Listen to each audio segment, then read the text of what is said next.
Welcome to a new edition of the Neon Jazz interview series with jazz saxophonist, composer, and bandleader Andrew Rathbun. He grew up in Toronto, Canada, and he's promoting his newest 2018 CD called The Atwood Suites. His style is rooted in the legacy of post-bop jazz with a full classical composition as its backbone. He got a master's degree in performance from Boston's New England Conservatory, studying with the masters like George Garzone, Jimmy Giuffre, and the great George Russell. After moving to Brooklyn in '97, he became a fixture in the New York City jazz scene, and in 2012, he became a professor of saxophone and jazz studies at Western Michigan University in Kalamazoo. He juggles a full jazz life, and he's got many insights into all of it. So please get to know him and dig this interview, my friends. Right on. Andrew, thanks for taking a minute out for me. I appreciate it. Oh, no problem. Thanks for your interest. I appreciate it. Absolutely. So let's go ahead and jump right in here and talk about the Atwood Suite. Talk to me about this album. How do you feel about it, and what kind of creative forces went into this release? I'm thrilled about it. I mean, it's a major milestone for me. It's a project I've been wanting to do for a really long time. I've had a big band in New York for, around 10 years, and, I've written quite a lot of music for it, and I really wanted to document, the activities that I've, the writing, basically, that I've done with the group, and I really wanted to record. And as you may very well know, it's kind of a large financial commitment to do a project of this magnitude. There's a lot of mouths to feed, and I had some fantastic guests as well. So, it's a fairly substantial financial commitment. Luckily, I got a grant to help me with some of the costs, so that kind of made the burden a little bit easier on my end. And, the centerpiece of the record is these Atwood Suites. So they're based on poetry by, famed author and poet. Not too many people know her poetry as well as her novels. But she wrote a lot of poetry in the 60s. When I started reading it, it really kind of spoke to me, and it really spoke to me on almost like a lyrical basis, like, wow, these would make great song lyrics. They have a certain gait to them and a certain, almost rhythmic sense, but not super, even, which I like that in a lyric. Not that I don't like regular, rhyming schemes for a song lyric or anything. Of course, some of my favorite songwriters do that, but for what I'm interested in doing, it's a little bit closer to like art song vibe than, songwriting vibe.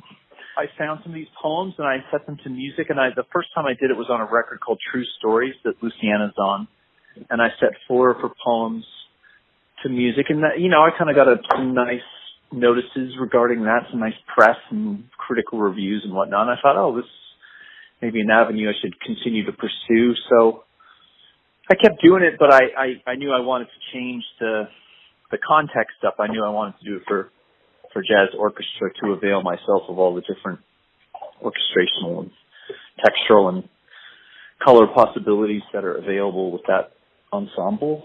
And so I did it, and we played these around New York for a while, and I sort of made small revisions to them before the sessions, really just kind of tightening them up a little bit here and there, and changing the voicing here and there, and orchestration here and there. But basically, they're pretty close to what we did when we performed them, and here we are.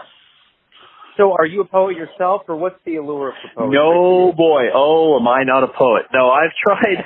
I've two cursory attempts at crafting, a song with words, and they just come out sounding like something like a 13-year-old would write. I mean, it's just horrible. So I realized that my talents they definitely lie elsewhere, and that's why anything I've ever written that has words are settings of poetry. One of my early records was like a 6-part song cycle that set the poetry of this Hawaiian American poet named Kathy Song to music. That's a record called Jade. That was really like the first time I really tried it. And then when I discovered Atwood's poetry, I thought I would, continue in that vein.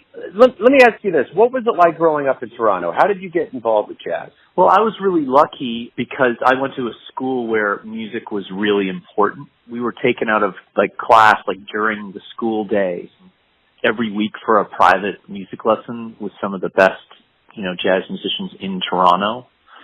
So I got exposed to it at a really young age. I had a great teacher named Frank Lozano who lives in Montreal now. And he was just a great teacher. I mean, he would just bring me cassette tapes every week of 1 week would be Al Cohn, and the next week would be David Gilmour, and the next week would be Train, and the next week would be Mike Brecker. I mean, just, the complete swath of the jazz canon. So, these were the days of Sony Walkman, so I would just, walk around with these tapes listening to this stuff, which I didn't know what it was, a lot of it, but I knew I was really into it, or it was really intriguing to me because I didn't know exactly what it was. That's really how I got into it. I mean, it was a good environment in Toronto to grow up. I mean, we could talk about the social safety net and, single payer health insurance and all the things that Canada has that the United States doesn't have. I don't know if you want to go down, I don't know if you want to go down that road or not, but that could be a long conversation. That could be a very long conversation. I mean, in terms of music education, I was just really lucky. I felt like I got, a music education that was pretty unique, pretty unparalleled. I was in the typical, concert band and big band, but I was also in a small group. I don't know how many programs have small groups, but we'd come in, in the evenings, and we had small group rehearsals with this incredible guitar player named Jeff Young. And, I just learned a tremendous amount about music from him. Stuff that a lot of people would be learning in college, I was learning in high school. It was pretty amazing situation. So I credit those early years in Toronto with a lot. I just got so much out of it, Speaking of college, when you did go to the New England Conservatory, you had the chance to learn from folks like George Garzone and George Russell and Jimmy Giuffre. What did you learn from the masters? What did I learn from the masters? Wow, I mean, there's so many. Those 2 years there, were so amazing. I learned both sound and texture and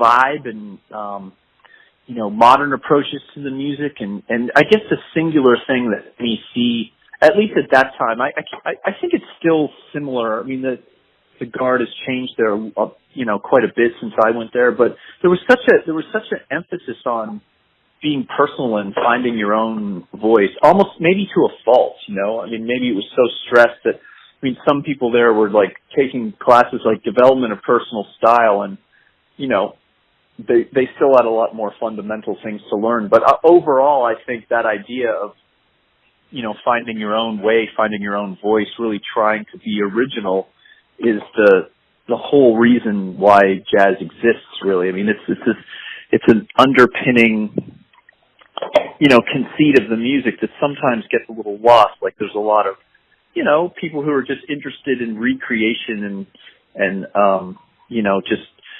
readdressing the same idioms and the same styles over and over and over again, rather than, where can we take this? And every jazz master was an innovator, not a stylist. I mean, it's very rare that you find a stylist as someone that we consider really important to the development of the music. That's basically what I got from that school. I mean, being there, the main person I studied with was George Garzone. That's really the whole reason I went there. I spent a summer in Boston studying with Jerry Bergonzi, and at the same time, I was going to see George Garzone in this group called The Fringe play, and I was, just immediately attracted to again, I have no idea what these guys are doing, but it sounds incredible. I want to learn how to do that. So that was a big attraction to going to NEC. It's really the entire reason. George is really the whole reason why I went there. So talk to me about your migration to New York City and what that was like for you to get into that scene. I just felt that that's the place that I needed to be. I mean, everyone I know who's kind of worth their salt in jazz has done some time there.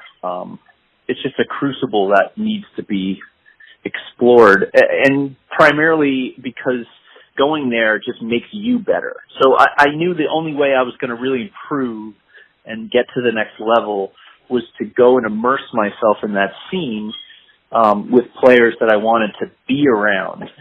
Just jump in with both feet forward and see where I would end up, you know. So it was really important to my development, and I always knew that I would spend some time there. I didn't know it was going to be like 15 years. If you told me that at the time, I don't know if I would have believed you, but it was just so important to me to be around some of the great, you know, musicians, not only of my own generation, but the generation kind of above me.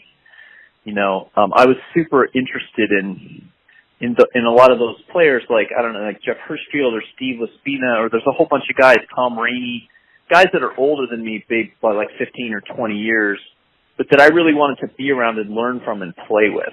It was sort of this dual sort of stream, playing with guys, a lot of guys my own age who I'd met in different spots and then met in New York, and then playing with this other generation who, you know, I listened to a lot of their records and their music, and I just knew I wanted to kind of be around them. The other part of you, along with performing and putting out music, is that you're a teacher as well.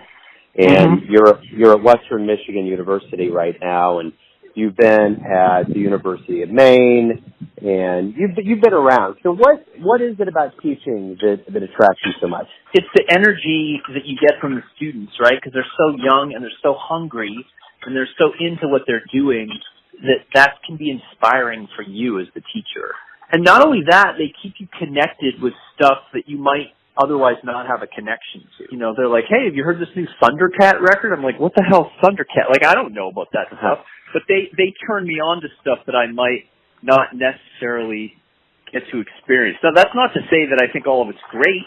I mean, they bring me stuff and I'm like, this is horrible. But it's what they're into, which is cool. It keeps you in tune and dialed in. And again, there's that certain energy and sort of vitality that's inspiring. And then, you know, you show them some stuff, and then sometimes they're like, you know, they get you thinking about, like, a lot of them are bringing me music to look at, you know, compositions to look at.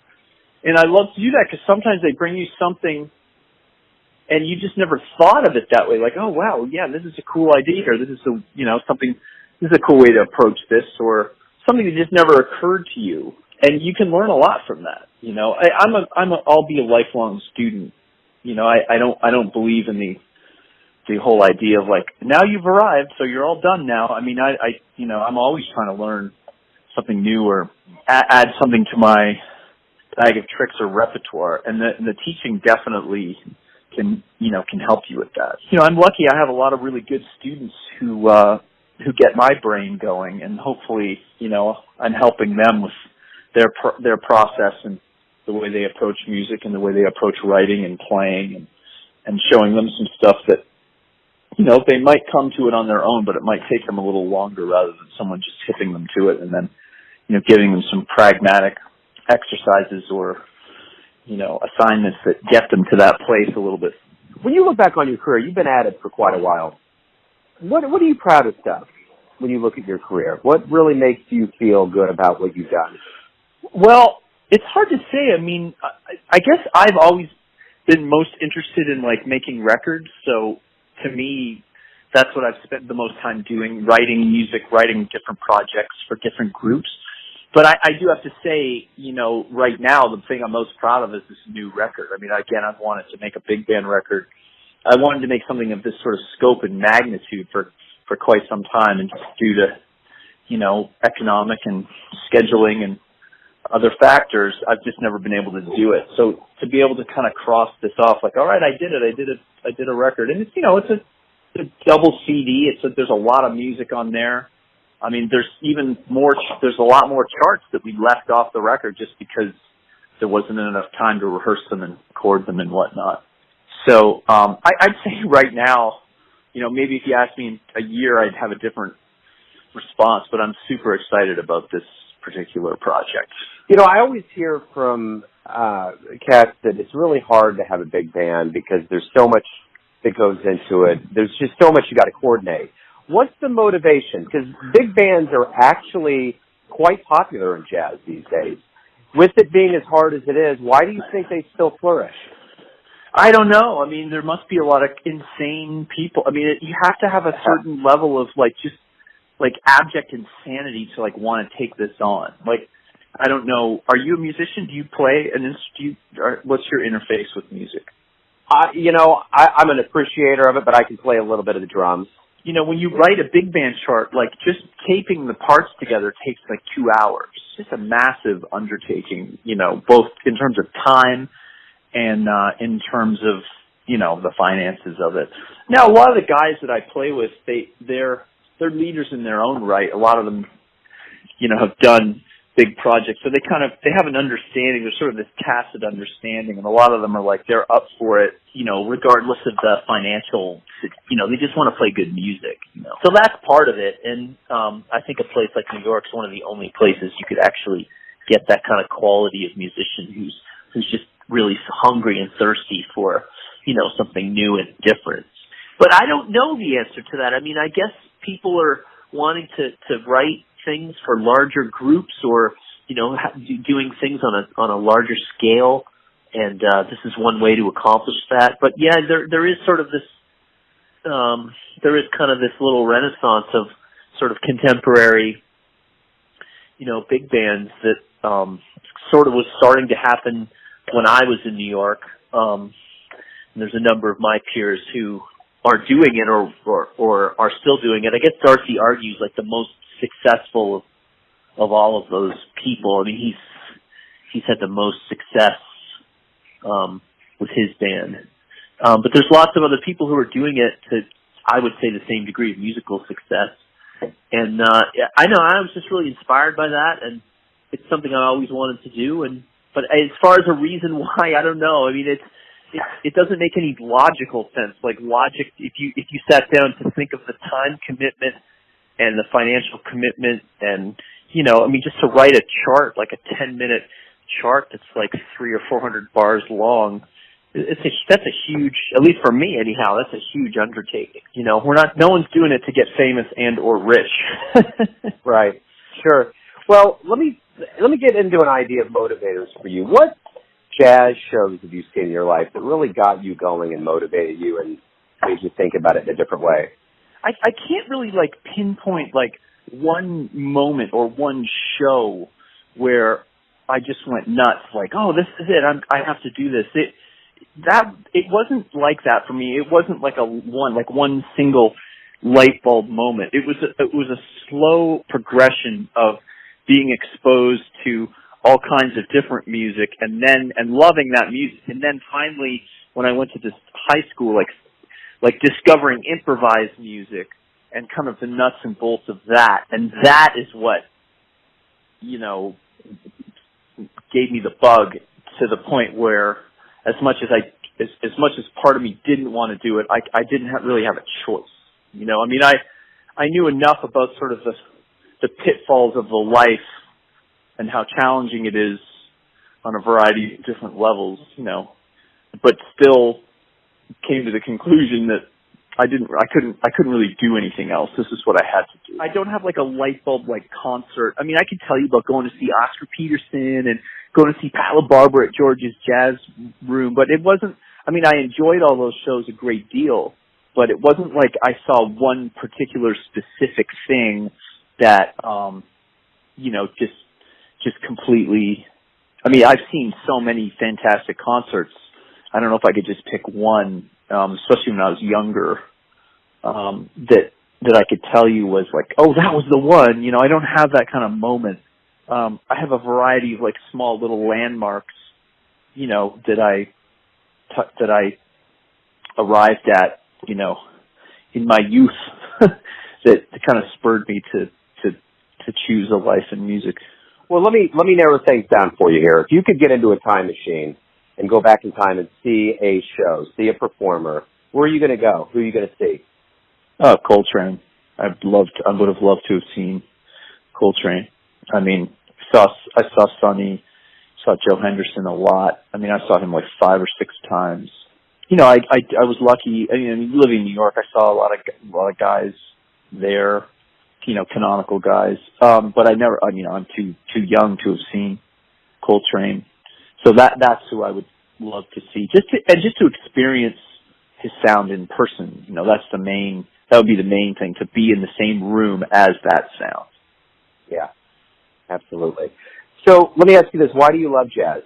Why do I love jazz? I love the idea of playing your own notes and your own melodies. The idea that nothing is predetermined; it's all happening in the moment. I always find the spontaneous experience more rewarding than the scripted experience.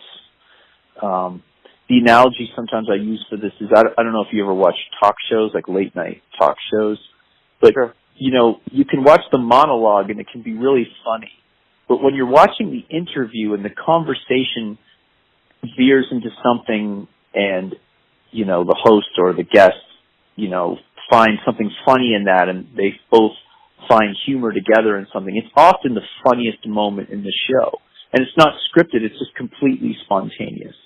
So that, to me, again, in music, those moments are always like the most rewarding to me. I always find them as a player and as a listener. You know, when you listen to someone play and, you know, they come across something and you can just tell that they're taking a ton of risks and suddenly they find something that, you know, scripted, you know, or premeditated they never would have found. Those are the most magical moments for me. So I think that's what drew me into improvised music. So let me ask you this. Everyone has a version of who you are. Your family, your friends, your fans. But who do you think you are? Wow. Who do I think I am? That's a deep question. I mean, to be quite honest, I try not to think about myself too much. I try not to be focused on myself internally. I try and focus on things that are happening around me. So I tend to be more of an external person. I don't think about what my perception of myself is very often, or I try not to. That's a very uncomfortable place for me to be, actually. I don't particularly like talking about myself. I like talking about other people or politics or music or film or art or, you know, and other artists before, you know, talking about myself. But, you know, since you asked the question, I don't know. I mean, I feel like I'm a sort of, you know, a few parts saxophone, a few parts composer, a few parts teacher. You know, I have a very active, you know, family life and two amazing kids who kind of, you know, are the center of my universe, and a fantastic, incredibly supportive spouse who, you know, we've been married for over 20 years and really, I can't imagine life without her. So I guess that's in terms of a like a wide angle lens snapshot of my life. I guess that would be one way to portray it. You know, I'm very involved in my work. I work very hard. I try to work very hard.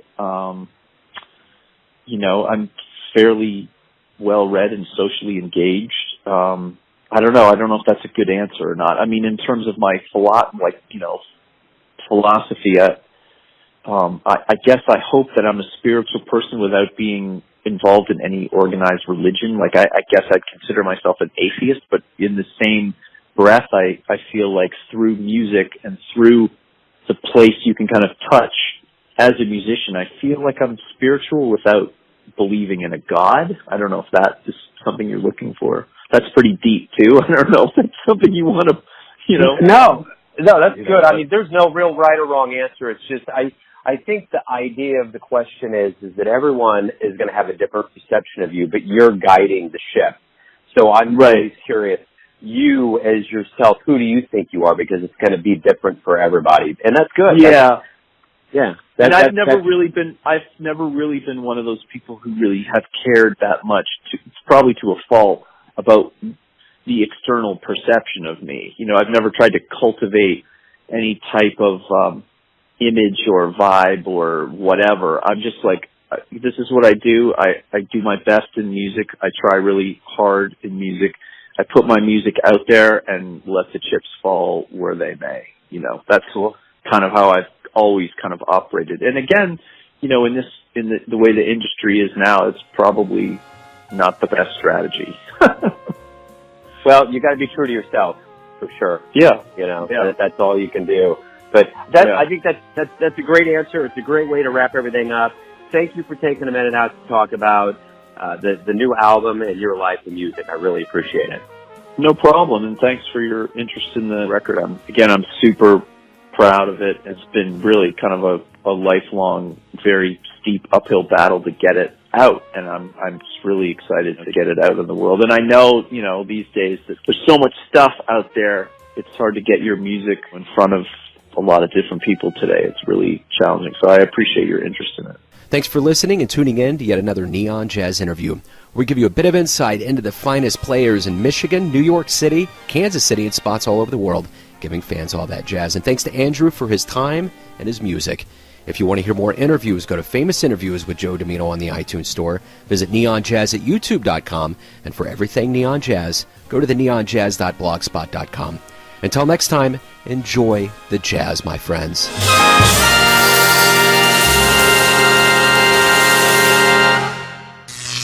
Neon Jazz.